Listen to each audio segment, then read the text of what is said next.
প্রিয় শিক্ষার্থীরা, তোমরা কেমন আছো? পাথরঘাটা বালিকা উচ্চ বিদ্যালয়ের পক্ষ থেকে আজকের এই অনলাইন ক্লাসে তোমাদেরকে স্বাগত জানাচ্ছি। আমাদের আজকের বিষয় অষ্টম শ্রেণী অধ্যায় 1 প্যাটার্ন। এর আগে আমরা 2টি ক্লাস এই অধ্যায় থেকে করেছি, আজকে তৃতীয় ক্লাস এবং সর্বশেষ ক্লাস। আজকে আমরা বই থেকে যে সমস্যাগুলি সমাধান করার জন্য চেষ্টা করব। প্রথমে 9 নম্বর সমস্যা দেখো, তালিকার পাশাপাশি দুইটি পদের পার্থক্য বের করো এবং পরবর্তী দুইটি সংখ্যা নির্ণয় করো। তাহলে দেখো, এটা 9 নম্বর ক। এখানে তালিকার পাশাপাশি দুইটি পদের পার্থক্য বের করতে বলছে। যেমন প্রথমটা হলো 7, এরপর হলো 12, এরপর হলো 17, এরপর হলো 22, এরপর হলো 27, এভাবে ডট ডট। তাহলে এই দুইটার পার্থক্য কত হবে? তাহলে পার্থক্য হবে 12 থেকে যদি 7 বিয়োগ করি তাহলে হবে 5। আবার এই দুইটার পার্থক্য 17 থেকে 12 বিয়োগ করলে সেটা হবে 5। এই দুইটার পার্থক্য 22 থেকে 17 বিয়োগ করলে সেটা হবে 5। এই দুইটার পার্থক্য 27 থেকে 22 বিয়োগ করলে সেটা হবে 5। তাহলে পাশাপাশি দুইটি পদের পার্থক্য, সুতরাং পাশাপাশি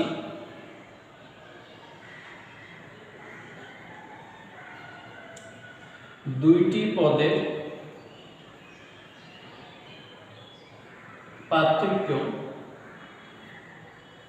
সমান 5। এখন পরবর্তী দুইটি সংখ্যা, সুতরাং পরবর্তী দুইটি সংখ্যার মধ্যে প্রথম সংখ্যাটি কত হবে?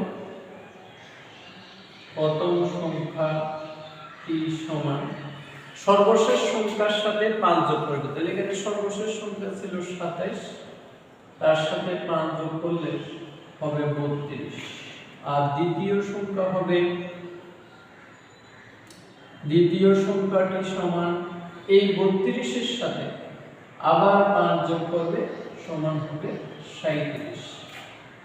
তাহলে উত্তর হলো পরবর্তী দুইটি সংখ্যা হলো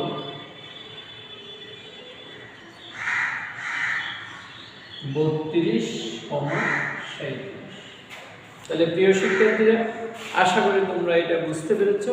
খ নম্বরটাও একই নিয়মে তোমরা করবে, যে 17 থেকে এখানে 6, 17, 28, 39, 50 আছে।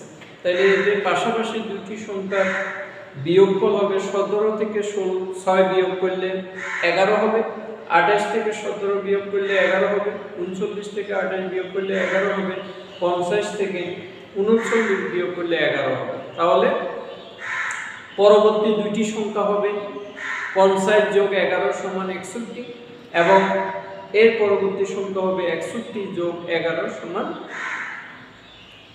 72। আশা করি তোমরা এই অঙ্কটা করতে পারবে।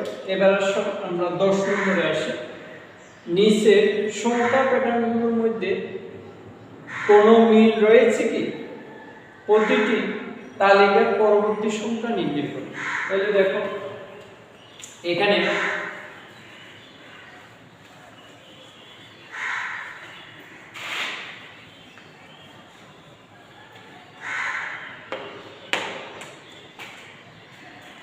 দশের ক, এখানে যে তালিকাটা দিচ্ছে সেটা হলো 1, 1, 2, 3, 5, 8, 13। তাহলে দেখো, এই যে প্রথম দুইটি সংখ্যার যোগফল 2, এই দুইটা তৃতীয় সংখ্যা। তাহলে আবার এককে বাদ দিলে এই দুটি সংখ্যার যোগফল 3।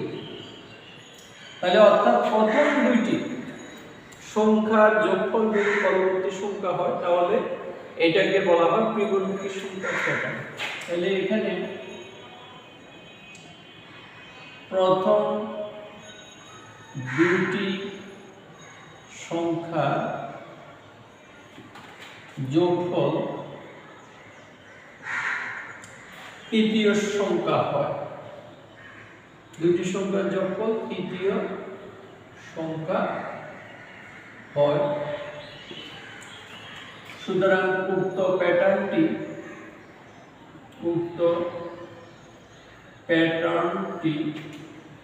হলো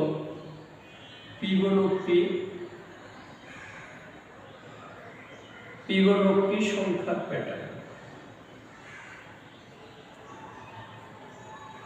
ফিবোনাচি সংখ্যার প্যাটার্ন আমরা আগেই বলেছি যে পরপর দুটি সংখ্যার যোগফল যদি তৃতীয় সংখ্যা হয় তাহলে সেই প্যাটার্নকে বলা হয় ফিবোনাচি সংখ্যার প্যাটার্ন। তাহলে দেখো 1 এবং 1 যোগ করলে 2 হয়, 1 এবং 2 যোগ করলে 3 হয়, 2 এবং 3 যোগ করলে 5 হয়, 3 এবং 5 যোগ করলে 8 হয়, 5 এবং 8 যোগ করলে 13 হয়। তাহলে পরপর দুটি সংখ্যার যোগফল তৃতীয় সংখ্যা হয়, সেই জন্য এটা ফিবোনাচি সংখ্যার প্যাটার্ন। এবং প্রতিটি তালিকায় পরবর্তী সংখ্যা নির্ণয় করো। তাহলে সুতরাং পরবর্তী সংখ্যাটি হবে কত? পরবর্তী সংখ্যাটি হবে 8 যোগ 13। 8 যোগ 13 সমান কত? 21। তাহলে উত্তর হবে 21। তাহলে তেমনি ভাবে আমরা এখানে পরবর্তী সংখ্যা প্রথমে হইল 7, পরে হইল 4, তাহলে এদের পার্থক্য হইল 0। তাহলে 5 এবং 7 এদের পার্থক্য হইল 1, 6 এবং 5 এদের পার্থক্য হইল 1, আর 8 এবং 6 এদের পার্থক্য হইল 2, 11 এবং 8 এদের পার্থক্য হইল 3। তাহলে দেখো 6 নম্বর প্রশ্নটা 4, 4, 5, 6, 8, 11 এভাবে ডট ডট। তাহলে আমরা যদি পার্থক্যগুলো হিসাব করি তাহলে দেখো পার্থক্যগুলো কি দাঁড়ায়। তাহলে পার্থক্য দাঁড়াবে 0, 5 থেকে 4 বিয়োগ করলে 1, 6 থেকে 5 বিয়োগ করলে 1, 8 থেকে 6 বিয়োগ করলে 2, 11 থেকে 8 বিয়োগ করলে 3। তাহলে এখানে দেখো পরপর দুটি সংখ্যা, এই পার্থক্যের মধ্যে দুটি সংখ্যার যোগফল তৃতীয় সংখ্যা। তাহলে লিখবে যে উক্ত প্যাটার্নটি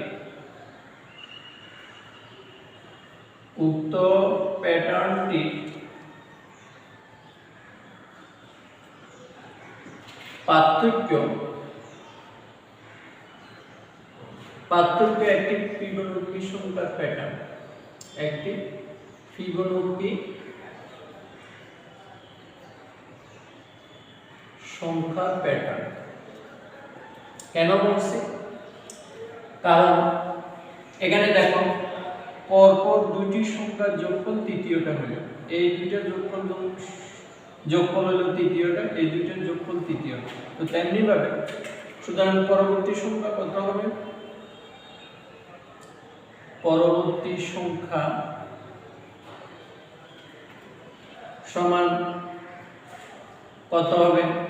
নিশ্চয় এখানে এই দুইটার যোগফল হবে, মানে সর্বশেষ সংখ্যার সাথে এই দুইটা সংখ্যা যোগ করতে হবে। 2 যোগ 3 সমান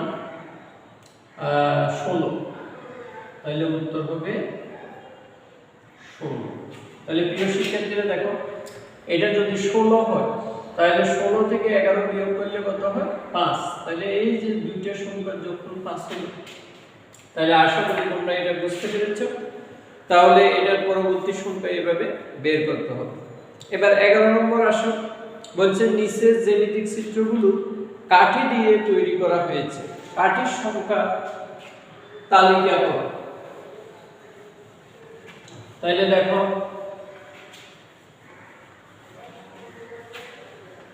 এখানে 11 নম্বরে যে সংখ্যাটা আছে এখানে যে চিত্রটা আছে সেই চিত্রটা হলো এরকম।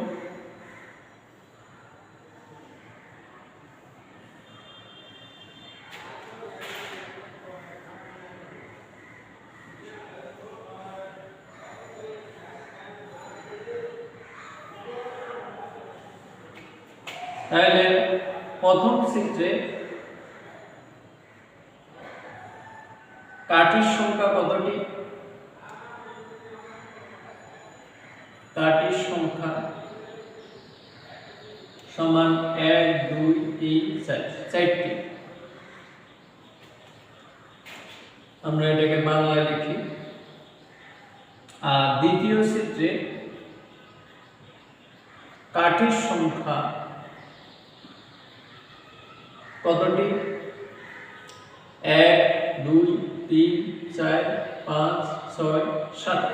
তাহলে এখানে হলো 60টি। তৃতীয় চিত্রে কাঠির সংখ্যা সমান 1 2 3 4 5 6 7 8 9 10 10টি। তাহলে কাঠির সংখ্যার তালিকাটি হলো কাঠির সংখ্যার তালিকাটি হলো কত কত? প্রথমে 4, তারপরে 7, তারপরে 10। তাহলে প্রিয় শিক্ষার্থীরা, তোমরা আসলে এটা বুঝতে পেরেছো?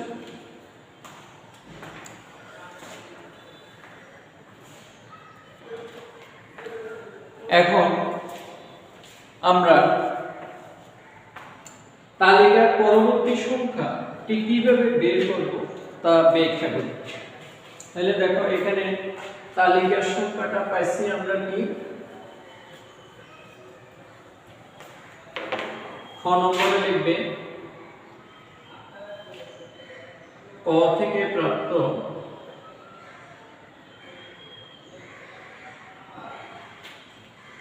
কাঠির সংখ্যার তালিকা।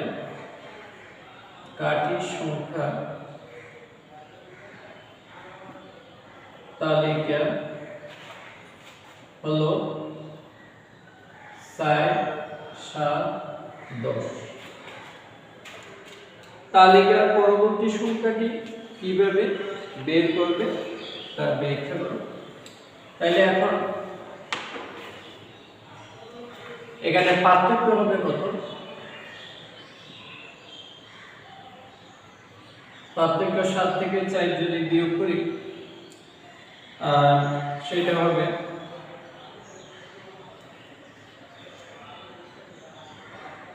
3, আর 10 থেকে 7 বিয়োগ করলে 3।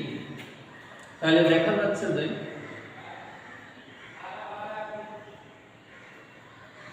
প্রতি চিত্রে কাঠির সংখ্যার পার্থক্য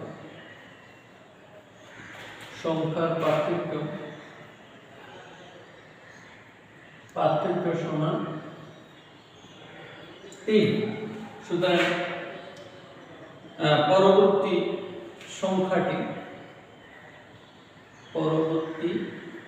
সংখ্যাটি হবে কত? 10 যোগ 3 সমান 13। তাহলে এভাবে আমাকে 13 পেতে হবে। তাহলে অর্থাৎ পরবর্তী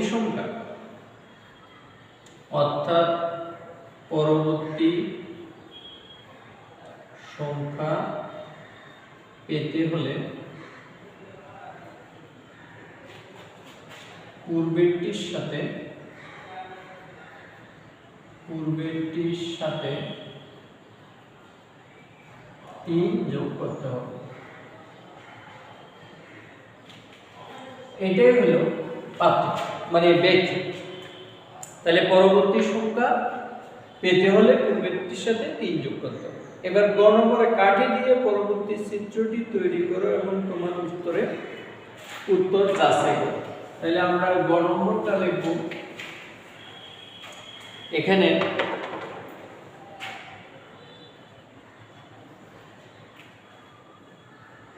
চতুর্থ চিত্রটি হবে কত?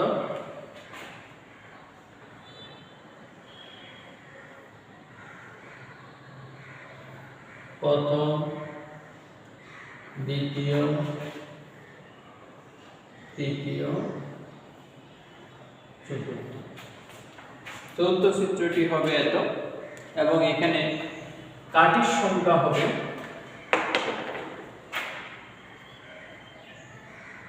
এখানে কাঠির সংখ্যা সমান 1 2 3 4 5 6 7 8 9 10 11 12 13টি, যাহা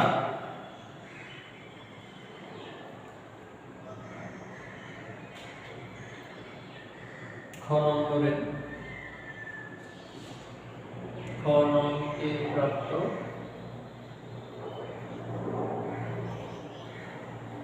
মানের সাথে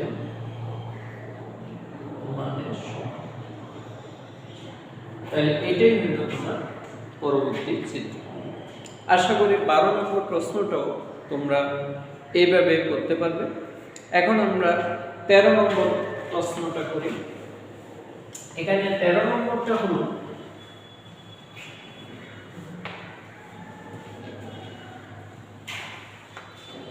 পাঁচ, 13, 21, 29, 37 বলছে যে 29 এবং 37কে দুইটি স্বাভাবিক সংখ্যার বর্গের সমষ্টি রূপে প্রকাশ করো। তাহলে এখানে দেখো 13 এর ক আমরা যে 29 লিখব, তাহলে 29 সমান আমরা কি লিখতে পারি, আর 37 সমান কি লিখতে পারি। তাহলে এগুলোকে স্বাভাবিক সংখ্যার বর্গের সমষ্টি রূপে প্রকাশ করার জন্য বলছে।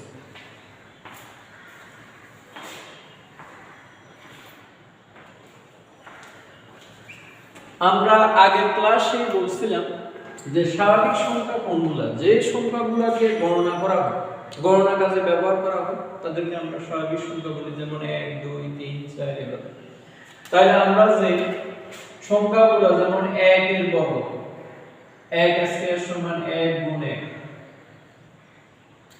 সমান 1, তারপরে 2 এর বর্গ, 2 স্কয়ার সমান 2 গুণ 2 সমান 4, 3 এর বর্গ, 3 স্কয়ার সমান 3 গুণ 3 সমান 9, 4 এর বর্গ, 4 স্কয়ার সমান 4 গুণ 4 সমান 16, 5 এর বর্গ, 5 স্কয়ার সমান 5 গুণ 5 সমান 25, 6 এর বর্গ, 6 স্কয়ার সমান 6 গুণ 6 সমান 37। তাহলে দেখো এদেরকে দুইটি সংখ্যার বর্গের সমষ্টি রূপে প্রকাশ করার জন্য বলছে। তাহলে আমরা 29 এর কাছাকাছি যে সংখ্যা সেটা হলো 25 নিতে পারি, এবং তার সাথে কত যোগ করলে 29 হবে 25 এর সাথে। তাহলে 25 যোগ 4, 4টা বর্গ সংখ্যা, এই দেখো 4 বর্গ সংখ্যা আর 25 বর্গ সংখ্যা। তাহলে আমরা 25 যোগ 4 লিখতে পারি। তাহলে সমান 25 কে আমরা 5 স্কয়ার লিখব, আর 4 কে আমরা 2 স্কয়ার লিখব। তাহলে দুইটি সংখ্যার বর্গের সমষ্টি রূপে প্রকাশ করা হলো। এবার আসো 37 এর নিকটতম সংখ্যাটা হলো, নিকটতম বর্গ সংখ্যা হলো 36। তাহলে আমরা যদি একটা 36 লিখি আর তার সাথে কত যোগ করলে 37 হবে 1, তাহলে 1 এটাও বর্গ সংখ্যা। তাহলে 36 এর পরিবর্তে আমরা 6 স্কয়ার লিখতে পারি, আর 1 এর পরিবর্তে 1 স্কয়ার লিখতে পারি। দেখো কত নিমিষে আমরা সহজভাবে করলাম। তাহলে যে সংখ্যাগুলো দিবে তাদের নিকটতম বর্গ সংখ্যাগুলা তোমরা হিসাব করবে। যদি সেটা না হয় তাহলে তার নিকটতম বর্গ সংখ্যা, এইভাবে পর্যায়ক্রমে বর্গ সংখ্যাগুলা ধরার পর যোগ করে দেখবে যে এটা মিলে কি। যদি মিলে তাহলে মনে করবে এইভাবে তোমাকে বর্গের সমষ্টি রূপে প্রকাশ করা যাবে। তাহলে আমাকে এই দুইটা 29 এবং 37কে স্বাভাবিক সংখ্যার বর্গের সমষ্টি রূপে আমরা প্রকাশ করেছি। তাহলে আশা করি তোমরা বুঝতে পেরেছো। এরপর হলো তালিকার পরবর্তী 4টি সংখ্যা নির্ণয় করো। তাহলে খ নম্বরে বলেছে যে তালিকাটা দিছে সেই তালিকাটা হলো 5, 13, 21, 29, 37। তাহলে এই দুইটার মধ্যে পার্থক্য কত আছে? আমরা এখানে পার্থক্য লিখব। 13 থেকে 5 বিয়োগ করলে 8 হয়। এরপর 21 থেকে 13 বিয়োগ করলে 8 হয়। এরপর 29 থেকে 21 বিয়োগ করলে 8 হয়। এরপর 37 থেকে 29 বিয়োগ করলে 8 হয়। তাহলে দেখা যাচ্ছে যে পরপর দুইটি সংখ্যার পার্থক্য 8। তাহলে সুতরাং দেখা যাচ্ছে যে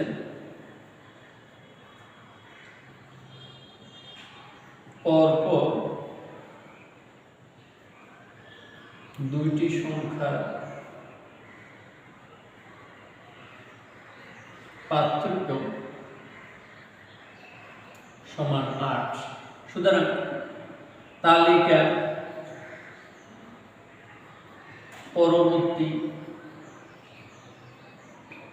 4টি সংখ্যার মধ্যে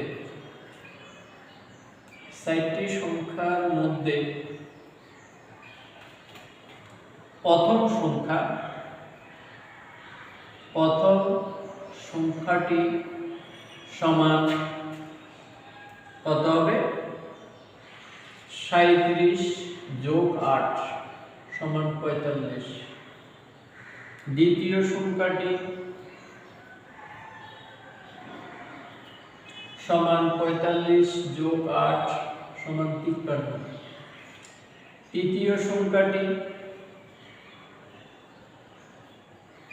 সমান 53 যোগ 8 সমান 61। চতুর্থ সংখ্যাটি সমান 61 যোগ 8 সমান 69। তাহলে তালিকার পরবর্তী 4টি সংখ্যার মধ্যে প্রথম সংখ্যাটি হলো 45, দ্বিতীয় সংখ্যাটি হলো 53, তৃতীয় সংখ্যাটি হলো 61, চতুর্থ সংখ্যাটি হলো 69। তাহলে উত্তর হবে এই 4টি। তাহলে উত্তর লিখবে 45, 53, 61, 69। তাহলে আমাকে যে পরবর্তী 4টি সংখ্যা বের করতে বলছে, এই পরবর্তী 4টি সংখ্যা। আশা করি এটা তোমরা বুঝতে পেরেছো। এবার হলো গ, তালিকার প্রথম 50টি সংখ্যার সমষ্টি নির্ণয় করো। তাহলে দেখো প্রথম 50টি সংখ্যা হলে আমাকে এখানে বীজগণিতীয় রাশি বের করতে হবে।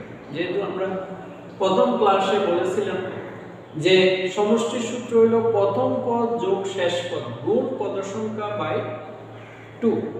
তাহলে এখানে শেষ পদ মানে 50তম পদ বের করতে হবে।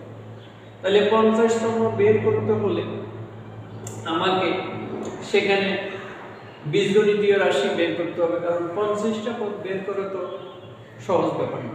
তাহলে আমাকে এখানে বীজগণিতীয় সংখ্যা বের করে নিতে হবে। তাহলে কিভাবে লিখবে দেখো। তাহলে এখানে এই জিনিসটা আবার লিখবে, এখানে পার্থক্য। তাহলে সুতরাং বীজগণিতীয় রাশিটি হলো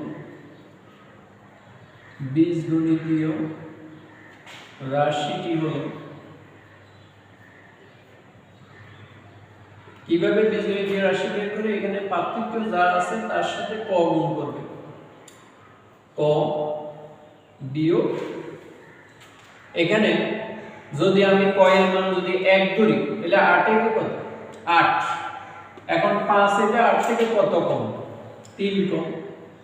তাহলে দেখো এখানে কয়ের জায়গায় যদি আমি 1 বসাই 8 থেকে 3 বিয়োগ করলে 5 মিলে। কয়ের জায়গায় যদি 2 বসাই 8 2 16 16 থেকে 3 বিয়োগ করলে 13 মিলবে। কয়ের জায়গায় যদি 3 বসাই 3 24 24 থেকে 3 বিয়োগ করলে 21 মিলবে। কয়ের জায়গায় যদি 4 বসাই 4 32 32 থেকে 3 বিয়োগ করলে 29 মিলবে। কয়ের জায়গায় যদি 5 বসাই 5 40 40 থেকে 3 বিয়োগ করলে 37। তাহলে বীজগণিতীয় রাশিটি হলো 8 মাইনাস 3। তাহলে সুতরাং প্যাটার্নটি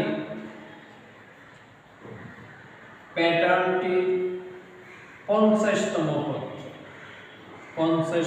পদ সমান হবে 8 গুণ 50 মাইনাস 3।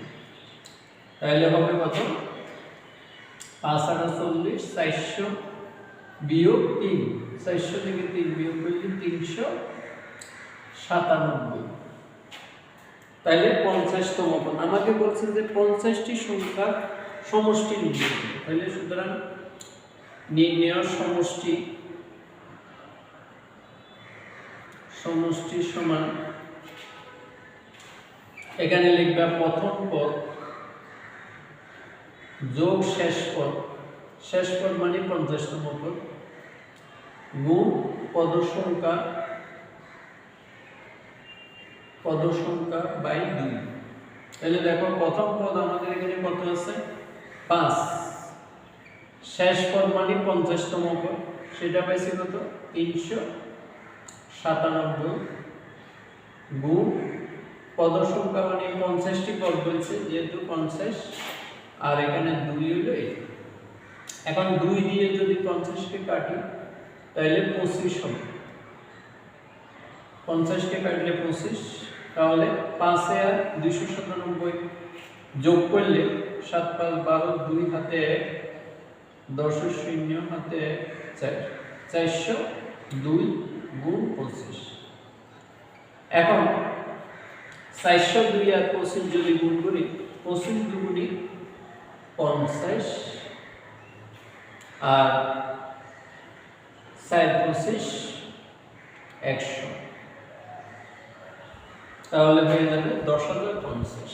আমরা আবার এখানে গুণ করতে পারি 402 তার সাথে যখন 25 গুণ করব 5 গুণে 10 0 হাতে 5 0 0 5 4 20 2 দুগুণে 4 0 4 4 দুগুণে 8। তাহলে হয়ে যাবে 0 5 0 10। তাইলে কত হলো 10,050। তাহলে 50টি সংখ্যার সমষ্টি। সুতরাং নির্ণয় সমষ্টি হবে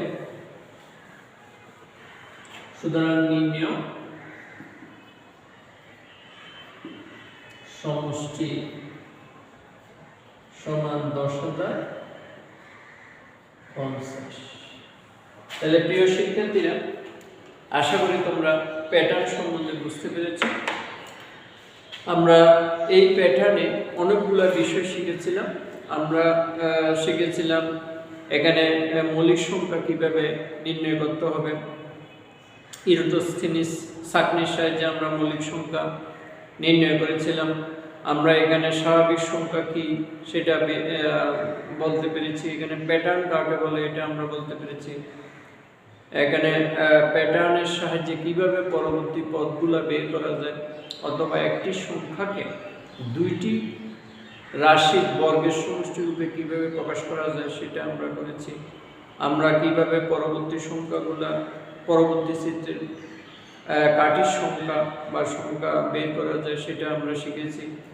এরপর জ্যামিতিক চিত্রের সাহায্যে কিভাবে আমরা প্যাটার্ন নির্ণয় করতে পারি সেটা শিখেছি। এই বিষয়গুলো সম্বন্ধে আমরা প্রত্যেকটা ক্লাসে আলোচনা করেছি। আশা করি তোমরা বুঝতে পেরেছ। আজকে এই পর্যন্ত। সবাই সুস্থ থাকো, ভালো থাকো, নিরাপদে থাকো এই আশাবাদ ব্যক্ত করে আজকের ক্লাস এখানে সমাপ্ত ঘোষণা করেছি। ধন্যবাদ সবাইকে।